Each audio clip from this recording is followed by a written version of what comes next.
On Saturday night, an entirely false claim about President Joe Biden went viral among conservatives on Twitter. "Our heroes were returned to American soil and Dover AFB today. Nobody from the Biden White House attended," tweeted Buzz Patterson, a Republican congressional candidate in California. Patterson's tweet, posted before 11 p.m. on Saturday, generated thousands of retweets. And similar claims were made by other conservatives with substantial Twitter followings.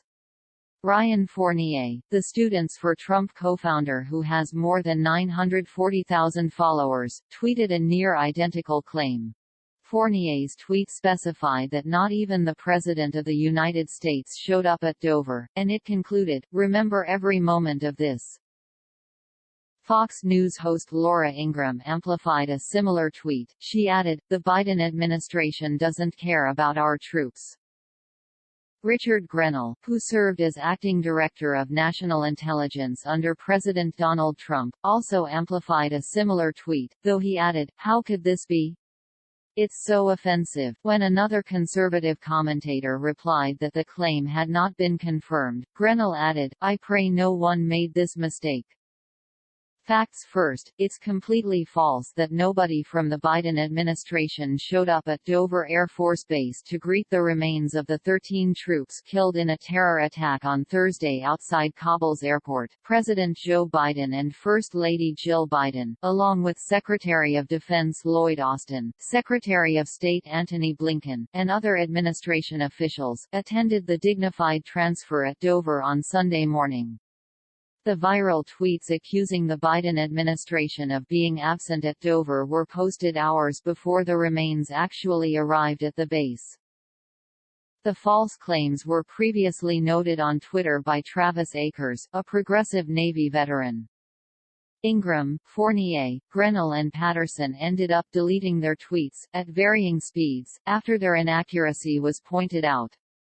What actually happened? Kristin Michaud, the public affairs chief for Air Force Mortuary Affairs Operations, told Arizona Update on Sunday that the military plane carrying the troops' remains arrived at Dover shortly after 8 a.m. ET on Sunday on a flight from Ramstein Air Base in Germany. Air Force One landed at Dover at 8:40 am ET, according to a report from the White House press pool.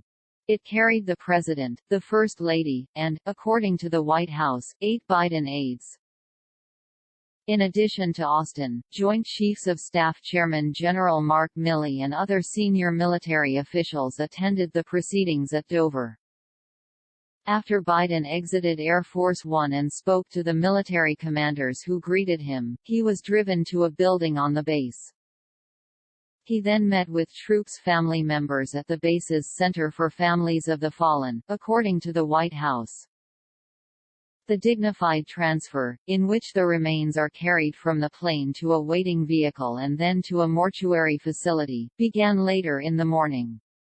Biden's motorcade arrived for the dignified transfer at 11:04 a.m., according to a pool report, and the bus carrying troops' family members arrived at 11:20 a.m.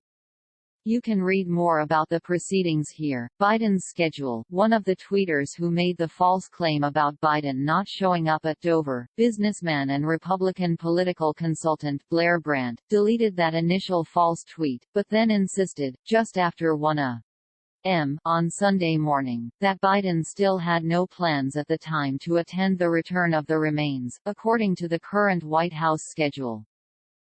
Then, when Biden did go to Dover on Sunday, some lower-profile tweeters claimed that Biden must have changed his plans after the criticism on Saturday night. But these claims were also false. Biden's plans to attend the dignified transfer were set well before the inaccurate tweets and resulting outrage on Saturday night. In fact, well before those tweets, television networks had plans in place to cover Biden's travel to Dover. Brandt was correct that Biden's planned trip to Dover did not appear on the public schedule his staff released to the press on Saturday night, but public schedules do not include all of a president's planned activities. Previous presidents, including Trump and Barack Obama, have also made visits to Dover that were not announced on their public schedules in advance. The base asked us not to announce out of respect. This is similar to what they have done in the past, a Biden White House official said Sunday on the condition of anonymity.